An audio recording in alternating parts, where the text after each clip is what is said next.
Yeah, I'm on some next level stuff. Even if my circle that I hang out with now is on that, I'm still that much more knowledgeable than where I was before. Yeah. And so when we keep that in mind, you eliminate in those distractions and that evolved imposter syndrome. And you should want them to be successful because that's a telltale sign of what you're doing and who you're surrounding yourself with.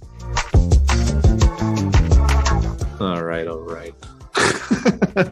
The Matthew McConaughey. Yeah. All right. This week. Shout out to Mr. McConaughey and shout out to Gary V. Oh, yeah. Dropping his song today with Snoop Dogg. Yeah, so it wasn't much of Gary Vee singing on it, but it was the collaboration between him and Snoop with the album. But they also had something set up with their NFT project. Welcome to the podcast, Legacy Digging with Two Native Sons. So our fellow Legacy Warriors coming in, joining in. Always appreciate everybody allowing us to be part of your journey here. Just conversation like we need to have just because people don't have proper conversations. Well, it's not only that, but it's dialogue is a lost art now. Yeah. Being able to have somebody to speak, to get things off your chest. Yeah. Right? Like, what's that Linkin Park song? Why is everything so heavy? I wasn't a big Linkin Park fan, so I've listened to their stuff, but yeah, names, nothing of that. No, that's all good. But no, it's refreshing to be able to get stuff out. Yeah. Well, I think it's a unique thing because there was a conversation and it was stated that this individual looks at his content as if nobody's seen his content before instead of performing like everybody's seen his content. And I was like, that's a profound thing because a lot of times we don't continue to talk about a topic because I think we judge ourselves and believe everybody's heard it before and don't push to keep sharing that message because that's the thing. It's that what is it about you that is who you are?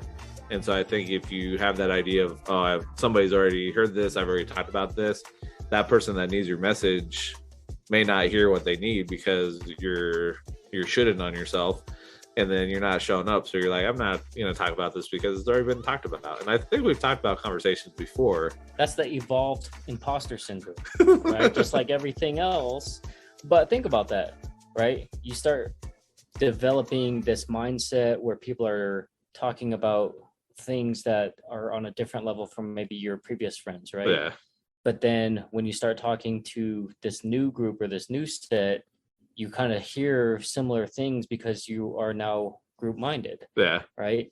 But the thing is that when they start talking about those new things, now you're hearing those new things. So you just assume that it's not new to you because your new circle talks about those. So then you're like, oh, well, I can't talk about this because so-and-so does such a good job talking about that. Right. But you still have a huge circle of people that you left behind that have never heard the conversations that you're having. True. And so when you keep that in mind and realize, I'm on some next level stuff, even if my circle that I hang out with now is on that, I'm still that much more knowledgeable than where I was before. Yeah. And so when we keep that in mind, you eliminate in those distractions and that evolved imposter syndrome. That's crazy when you think about the idea of the evolved imposter syndrome, how instead of thinking nobody wants to hear me, people have already heard this. And then when you start comparing yourself to everybody else, that doesn't help out because you're not going to be everyone's cup of tea. You're not going to resonate with everybody.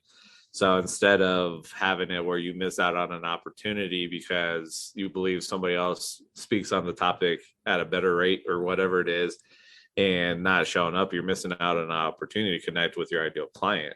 Well, that's not where the power of thankfulness comes into play, right? Yeah. Because if you never think back or go back to where you came from, you think that you just constantly evolving and that you're in this loop. Oh, yeah. But you get into this loop of being around the same stuff over and over. Whereas when you go back to the power of thankfulness, there's tangibility to be able to see your growth, but also you realize the conversations where people are still at.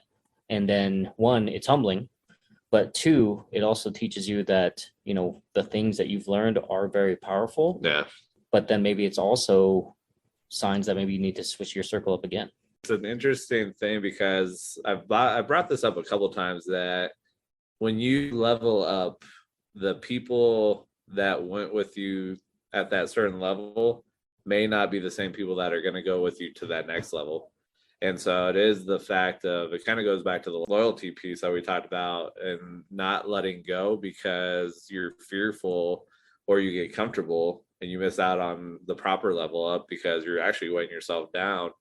And so I think it goes to that same point of, if you're not showing up or you think somebody else is putting a better spin on this than what you can do, you're missing out on that next level to actually ideally help somebody else out.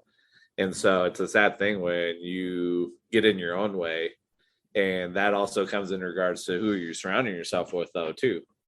Yeah. And let's just talk about the evolution process, right? Everybody wants to get to whatever that next level is, right? Now, what elevation that looks like changes. I read a quote today, and I know the intention because I know the person who posted it always posts kind of the memes for the laughs, but also this was such a hard truth. And it said, everybody that has died on Mount Everest started out with high ambition. Slow down. And when you think about that, how many people burn out? How many people, that they don't accept the fact that maybe they're not achieving next level because they're just mimicking, because they're just copying, because they've got there too fast. Now they've hit a wall and they don't know how to go back, or they rode, something that worked for 10, 15 years and now market has shifted or technology has shifted, or you've got people who only utilize technology to fast forward the process and don't understand why something works, why something doesn't. I mean, there's so many different elements involved, especially when it comes to business. But then you think about even your own personal developments, right? Some people are audio learners, some people are visual learners. And if you're only learning visually and you never try something audibly, right, are you limiting yourself? And again, maybe it truly is something where it just does not work and you continuously try. We've seen people get in that loop too, where they know it's not working, but they're crazy, literally the definition of crazy, right? Doing the same thing over and over, getting the same damn results. So, it is one of those things where evolution, ascension, going the next level, leveling up, whatever you want to call it, there is always going to be really hard work right before you level up, and there's going to be a master process that you have to go through to reflect on. There's going to be some growing pains, and most people, when they hit growing pains, why me? God, life is so hard, something, and they just assume that they're on the wrong path. But the reality of it is, dude, that's that level up. Have you ever played a Mario game where the level you played before was easier than the level before that?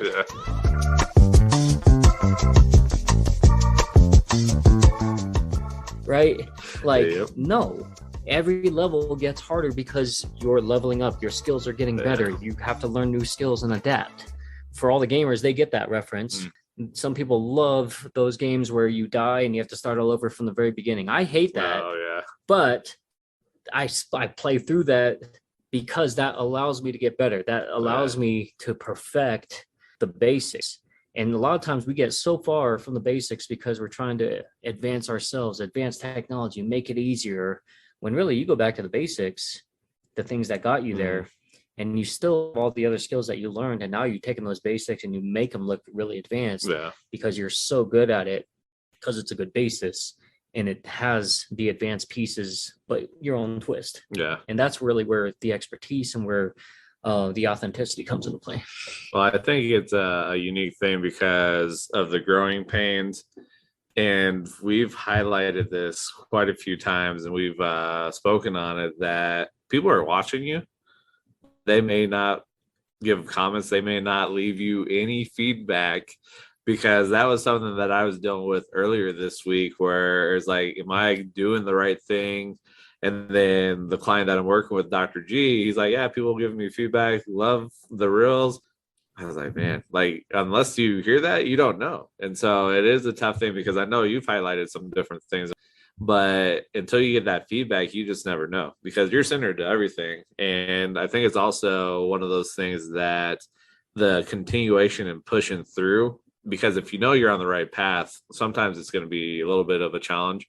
But sharing the fact of the YouTube channel having 25,000 views on it, which isn't big or anything, but I did put in there, I was like, this may sound strange, but I want to thank myself for embracing the challenges and to show up, because it legitimately is one of those things where you have to thank yourself for showing up, because you're centered to everything. Yeah, I'm gonna give you a reference here. We're gonna be all over the place, right? First, the gamers get it. Now the athletes are gonna get this one here. When it comes to the game of football, right? What do you think the most selfish position is in the game of football? Quarterback, but it's probably going to be offensive line. Cornerback. And I'll tell you why. A lot of these guys, a lot of these football heads and all these things are going to disagree, right? Especially because wide receivers are going to talk because they have egos. Running backs get to touch the ball. Quarterbacks have to think about everybody on the field, which is true. But cornerback is the single most important position because those guys play on an island. Right? They don't understand, and they have to at the same exact time. They have to ignore and play a team game. Because that is going to be the cockiest person on the team because he has to be. Right? We talk about in business, you got to toot your own horn. This cornerback has to have the swag.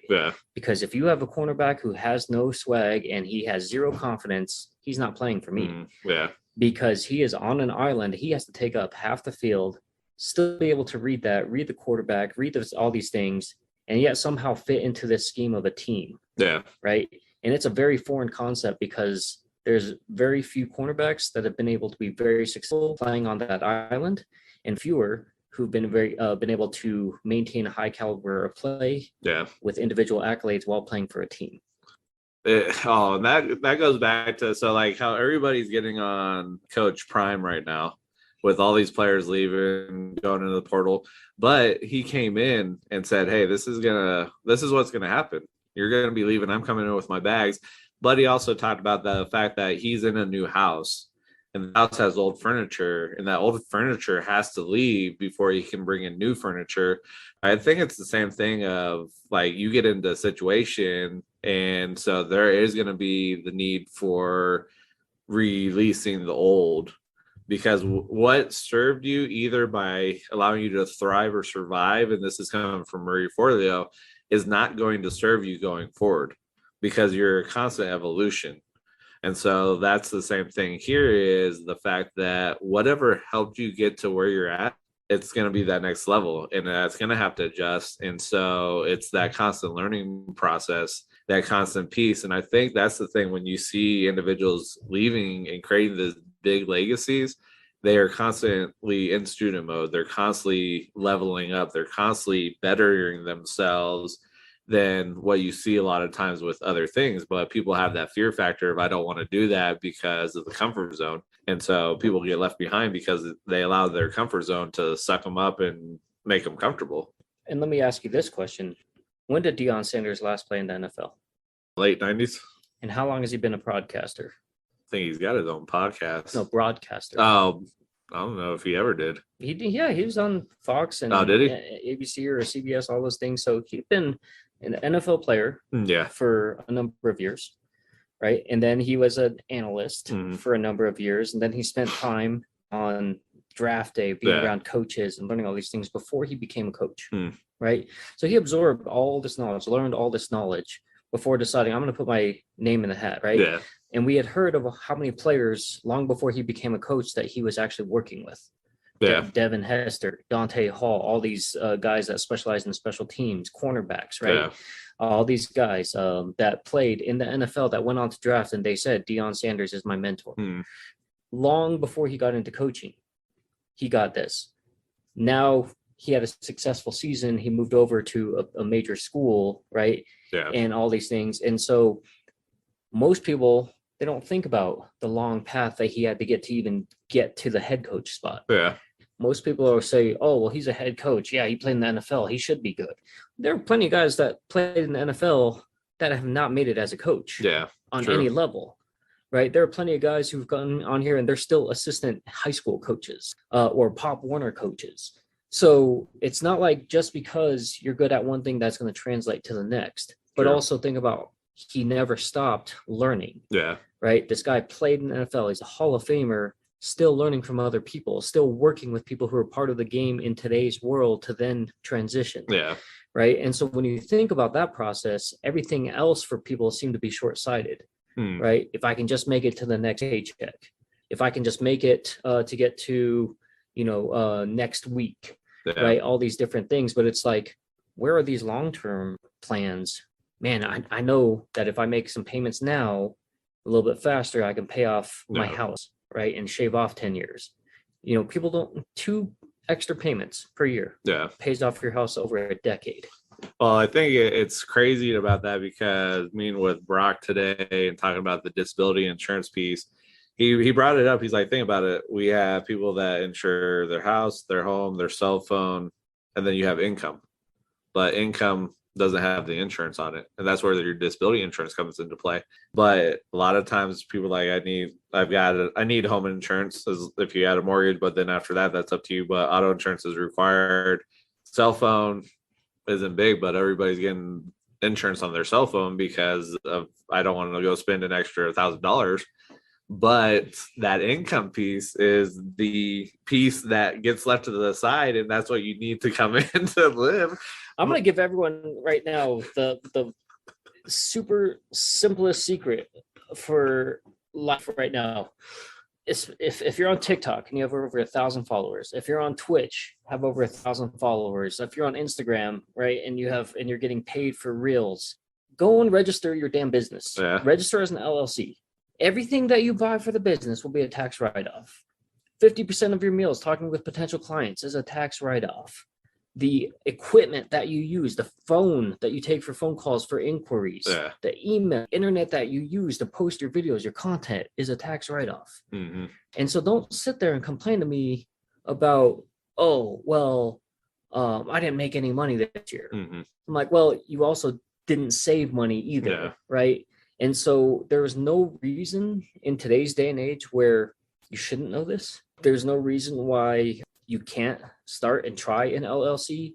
But I mean, if you're paying full price for everything at this point, I mean, that's on you, right? So if you're losing out to hundreds of thousands of dollars every year because you're a gamer, or because your addiction is alcohol or food or whatever, I mean, 50% of that automatically should be a tax write-off because you should be talking to people about your business all day long. But on top of that, like, we need to get out of this mindset that I can't wait for tax day. Fuck that.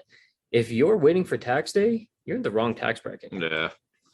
Well, it's unique because, like, talking about Coach Prime, he brought up the fact that he's like, I've been in all 3 positions. I was the athlete, parent, now coach. And so think about that, like, trifecta there for somebody. So by going and doing something, by building your legacy, by actually chasing your dreams, and you're doing it or you've done it, that puts you in a better position than these people, these gurus that are saying, oh, this is what you should be doing. As a guru, have you done it before? Or because, like, you'll see coaches, they're like, this makes no sense. We see people out here, hey, I'm going to help coaches get $10,000 a month. But these people that are trying to teach them haven't done it before. And so it is a unique thing how in this space, in our day and age, how you could be looked at the expert, but are you truly the expert? Have you truly done whatever you're trying to teach somebody else? Well, and here's the thing. I'm not mad at people who are out there trying to share what they know, right? Because you just don't know who you're going to resonate with, right? And maybe the people like, let's just say Alex Ramosi, we know that he provides great content. We know that he's a lot of eye candy for a lot of women, right? and probably for a lot of dudes too. But here's the thing, right? Is that for me, I like Alex's content, but he's not a guy that I will go and listen to every single day. Now, like for Gary, I like Gary and I resonate with a lot of the shit that he says. So I'll listen to Gary's stuff all day long. I'll listen to podcasts. I watch videos. I lose hours listening to Gary, but then what I also catch myself doing is that I'll go and apply things that Gary says.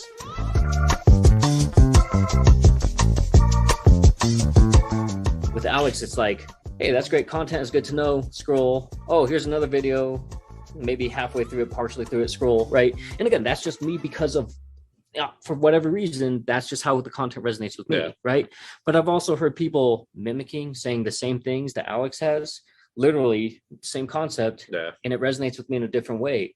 So I'm not mad at people who are out there trying to maybe gain opportunity, because we do have to go somewhere, right? Again, just from our perspective, sometimes it's hard to even get the first domino to go. But what is nice about that too, though, is that we're never going to find that one person.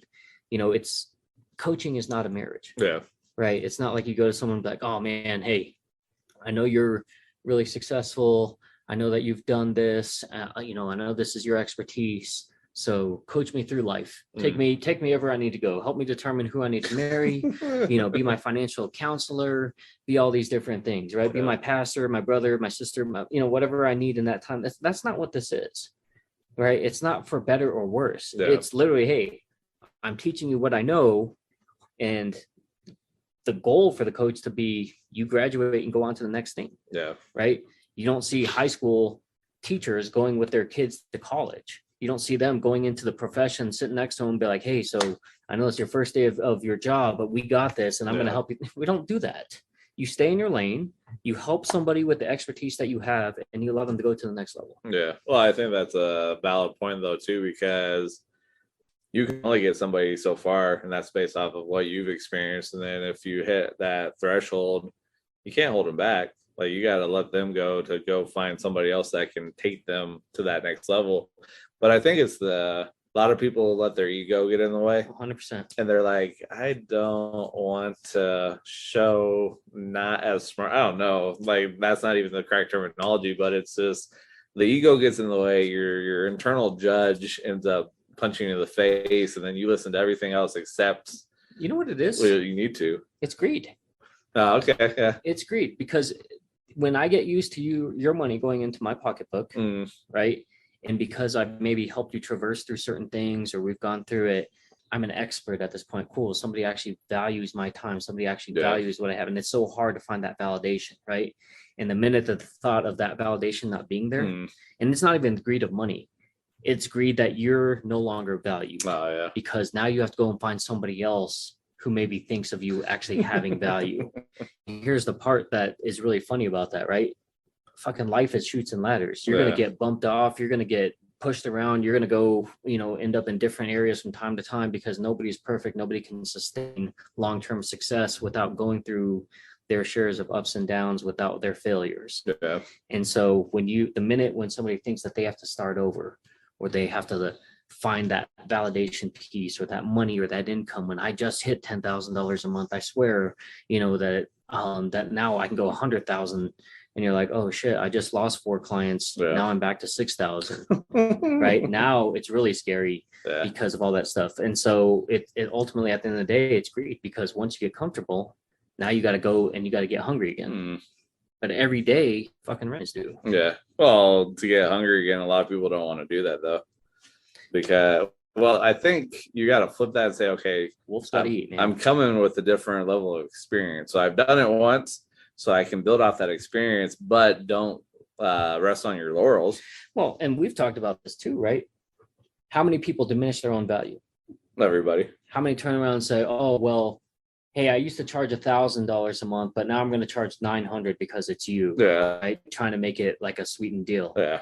And turn around and fucking stop diminishing yourself, right? You've worked all your ass off to get to where you are, to have the skill sets that you have. You don't need to diminish yourself. Instead, you turn around and just offer more value, right? You turn around and say, look, I charge $1,000 a month, but for you, I feel like that we need to add a couple more things that other people aren't going to get, because I see this potential in you, right? And so you just add more value. And guess what? If you're still not getting the clients, you got probably a lot more value to add into there. Add more services, but you never diminish your value. I think it's a matter of trying to fit for everybody, and that's the wrong way to go about this. You're not for everybody. And so that's the thing. Like, when you start a business, you're like, I'm for everybody. It's like, no, like, you're not for everybody. and you knock that shit off because you're gonna miss out and you're gonna end up burning yourself because you're trying to take everybody and their mothers on, and that's not how this works. All right, so let's go back to these video game references here. In the very first Mario Brothers, how many characters could you play? 1, And how many power-ups were there? 2, 3. You got the mushroom to and make then you big. Yeah, the fire flower. And then the fire flower, and then the star. Oh, okay. Yeah, I forgot Right? the star. Okay. Now, by the time we got to Mario 3, because we just skipped Mario 2 altogether, we added the Tanuki suit. the Tanuki suit or the leaf, right? For the raccoon suit. Yeah. Right. We also added the Hammer Brother suit. Then you had the power up that gave you, as long as you didn't get hit, you were able to fly permanently. Right. For that level. Yeah. We look at Mario games today, and how many characters can you play as? The whole spread, depending on which game it is. Correct. So did we continue with only Mario throughout the course of all these things because everyone just loved Mario so much? People got bored of Mario. Yeah. So we got Luigi. People got bored of Luigi. So we got Wario and Waluigi. And we got Yoshi. And we got Princess Peach. And Princess Peach wasn't good enough to be the only one. Right? Yep. So as we go through and as we advance, you can be the original for only so long. But it's the people that have built with you. That doesn't mean that they no longer respect you. That doesn't mean that they don't enjoy working with you. It's just that they need something different. Yeah. Right. And we're programmed to have that. Hell, even Sonic has one power still after all this time. Speed. And that has never changed. But guess what? It's not just about Sonic. Right? It's about Sonic and Knuckles and Tails and Amy and Shadow and whoever else it is. So the thing is that you're going to evolve, but so are the people you surround yourself with. And you should want them to be successful because that's a telltale sign of what you're doing and who you're surrounding yourself with. And that may even be a greater piece to your legacy than what you're currently doing for your own personal stuff. But who are you impacting and how are you impacting them? Yeah. This is going from conversations to I don't even remember. Hey, I'm just trying to make it make sense for people. You know what I mean? That's the thing. Like, there's always, like, it's just the funny thing that conversations are very fluid, but like you get a lot of individuals that try to make them so structured that there's no fluidity in there, and then it's just all out of whack because it's just like life. Like, it's just movement pieces, and then there's going to be a puzzle piece that attaches here, which enhances the conversation. And so it's like the evolution piece, which was part of the conversation today. So yeah, I just think that at the end of the day, we live in this world. And again, whether you're for the digital age or you're not, if you're against it, either way, you have no excuse not to have information. Yeah. You have no excuse to be stuck. And everyone's sitting here probably going to be like, oh, this guy's judging me. He has no idea what it's like. I'm going to tell you this hilarious story. On my TikTok, somebody said I reek of privilege. Okay. So first of all, this was also Betty Sue Joe. I don't know what their name was, but this was also somebody that only has like 5 videos. Right. And again, by no means do I have this huge, large following on TikTok, right? Yeah. But at the end of the day, one thing that I've pride myself on is the authenticity of sharing my story, right? And you've heard that many times from referral partners, business partners, clients, right? And that's the greatest takeaway that I've ever heard. So when somebody said, you reek of privilege, I had to laugh because literally, like, to get to this point has been so much work.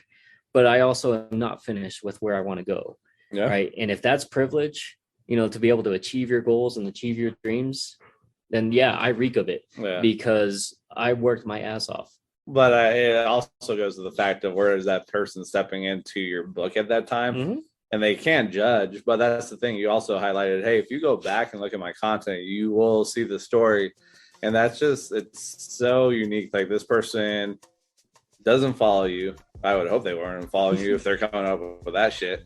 But how did that come across their algorithm? And so maybe it was a something for them where they needed a spark of inspiration, but they took it the wrong way and they're all angry at the world. Oh yeah. And then calling shit that it's not the right way. You're right. Well, and again, you never know somebody else's perspective. And I could have easily gone in and blasted this person to say all this stuff. But at the end of the day, what good does that do for anyone? Yeah. You know, so for me, it was just basically saying, look, you don't understand my story. If you were to go and take a look at my content, you'll see that it's very different than maybe what your view is. I said, but at the end of the day, I hope that you chase your dreams and that you meet them, because that's really what it's about. And at some point, most of us stop dreaming. Most of us forget what it's like to dream, and we start making fun of those that are. And again, that's usually just coming from a place where we're not on that same level. Yeah. And again, if you're in that place and you catch yourself judging, maybe there's some deeper work that needs to be worked on. Very, very true. So it's just an interesting thing, but it's also the power of just having the conversation, power of putting out the content and just showing up, because if you don't show up, you're going to miss out on impacting who you need to impact.